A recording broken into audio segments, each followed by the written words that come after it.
তো মেজর অবসর তো ডক্টর মোহাম্মদ তামিম আশফাক চৌধুরী, আপনার কাছে মূলত আমরা জানতে চাই যে ভারতের বাংলাদেশে তো পলিসি নিরাপত্তা প্রতিবেশী তো একেবারেই ঘনিষ্ঠ প্রতিবেশী, বেশিরভাগ সীমানা জুড়ে হচ্ছে ভারত। তো এই ক্ষেত্রে পলিসি সেট করার ক্ষেত্রে ভারতের এখন যে পলিসি 5 আগস্টের পরে তারা কোনো রিভাইজ করছে, আপনার কি মনে হয়, মানে বা করা উচিত কি না?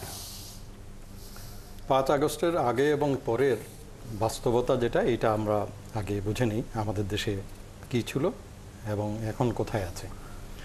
এখনকার বাস্তবতা হলো যে বর্তমান অন্তর্বর্তীকালীন সরকার একটা স্বাধীন সার্বভৌম পররাষ্ট্রনীতি মেনে চলার চেষ্টা করছেন এবং সেইখানে বাংলাদেশের আপামর জনসাধারণের যে বক্তব্য, সেই বক্তব্যটা ওনারা বিভিন্ন জায়গাতে বলার চেষ্টা করছেন বা বলছেন, উপস্থাপন করার চেষ্টা করছেন। এই যে কাজগুলো, এই কাজগুলো 5 আগস্টের আগে হয়নি। সো ভারতের সাথে আমাদের যে সম্পর্ক যেটা হওয়া উচিত, এটা ন্যায্যতার ভিত্তিতে হওয়া উচিত। একটা স্বাধীন সার্বভৌম নেইবার যেভাবে কথা বলার কথা, যে দাবিগুলো তার ন্যায্য দাবি, সেইটা যেন উপস্থাপন করতে পারে, যথাযথভাবে উপস্থাপন করতে পারে। আমাদের যে ন্যাশনাল ইন্টারেস্ট, সেই ন্যাশনাল ইন্টারেস্ট যেন আমি ঘরে নিয়ে আসতে পারি। আমাদের সাধারণ আপামর জনগণের যে দাবি আমাদের নেইবার থেকে, সেই দাবিগুলো যেন উপস্থাপন করতে পারি, সেই কাজটাই কিন্তু বর্তমান সরকার করছে। It is a big blow for India. যে কাজটা তারা গত 15 বছরে পায়নি বাংলাদেশ থেকে, সেই কাজটা এখন করছে বর্তমান সরকার। এই শকটা অ্যাবজর্ব করতে they will take some time.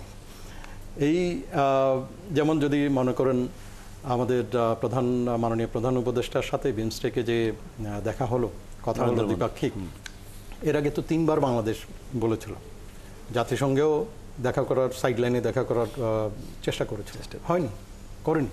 চীনের আগে ভারত দিল্লিতে চেয়েছিলেন, সেটাও তারা অ্যালাউ করেনি। তার মানে হলো যে এই শকটা অ্যাবজর্ব করতে they are taking time. On the other hand কিছু কিছু ট্রাম্প কার্ড হয়তো বা বাংলাদেশ বর্তমান সরকার ব্যবহার করছেন। চীন is one of the Trump card. China Trump কার্ডটা হয়তো বা ব্যবহার করেছেন, অথবা একটা থ্রেট ফিল করেছেন, সেই কারণে এটা কিন্তু বাধ্য হয়েছে। আমি বরং বলবো যে যদি had I been a citizen of India, আমি দেখতাম যে আমি ইন্ডিয়ান হিসাবে আমার নেইবার যারা আছে তাদের সাথে আমার সম্পর্ক যদি উন্নয়ন হয়, তার মানে আমার ফরেন পলিসি ইজ রাইট। নেপালের সাথে ভালো আছে? নেই। পাকিস্তানের সাথে কথাই বাদ দিলাম। শ্রীলঙ্কার সাথে ভালো আছে? নেই। বাংলাদেশের সাথে নেই, মিয়ানমারের সাথে নেই, মালদ্বীপের সাথে নেই। তাহলে আমি কার সাথে আছি? কি ফরেন পলিসি আমি অ্যাডপ্ট করলাম? না, তাহলে স্যার এখানে একটা বিষয় যে এই নেইবারের সবগুলো কান্ট্রি খারাপ নাকি ইন্ডিয়া খারাপ, মানে ব্যাপারটা তো এরকম। প্রশ্ন সেটাই করতে পারেন আর কি, যে সবসময় তো চাই I cannot change my neighbour, এটা সবাই বলে যে আমি যেহেতু প্রতিবেশীকে পরিবর্তন করতে পারবো না, সুতরাং মিউচুয়ালি দুইজন থেকে যতটুকু আদায় করে নিতে পারে সেটাই হলো ভালো প্রতিবেশী সুলভ একটা আচরণ। যেটা বান্দুং সম্মেলনে এইটাই ইন্ডিয়াও সাইন করেছে, মিয়ানমার সাইন করেছে, বাংলাদেশ সাইন করেছে, সবাই সাইন করেছে। তো সেইখানেও কিন্তু গুড প্রিন্সিপালস অফ নেইবারহুড, এইটা কিন্তু সবাই স্বাক্ষর করেছে।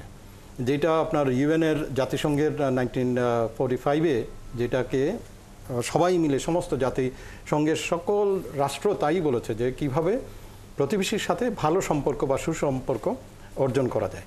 সো এইটা ভালো হবে যে ন্যায্যতার ভিত্তিতে দুই নেইবার ভালো সম্মানজনক অবস্থানে থাকবে এবং দুই দেশের জনগণের সাথে জনগণের সম্পর্ক যেন স্থাপিত হয়, সেই চেষ্টাই সবার থাকা উচিত।